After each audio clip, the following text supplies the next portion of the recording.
ಭಾರತ ಮಾತೆಯ ವರಪುತ್ರನಾಗಿ ಬಂದಿದಿ ಧರಣಿಯಲಿ.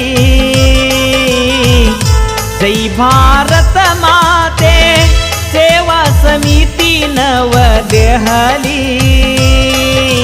ಸ್ಥಾಪನೆ ಮಾಡಿ ಜಗದಿ ಓಡಾಡಿ ಭಾರತ ಮಾತೆಯ ಪ್ರೇಮ ತುಂಬಿದಿ ಜನಮನದಲ್ಲಿ ಜನಮನದಲ್ಲಿ. ಸ್ಥಾಪನೆ ಮಾಡಿ ಜಗದಿ ಓಡಾಡಿ ಭಾರತ ಮಾತೆಯ ಪ್ರೇಮ ತುಂಬಿದಿ ಜನಮನದಲ್ಲಿ ಜನಮನದಲ್ಲಿ.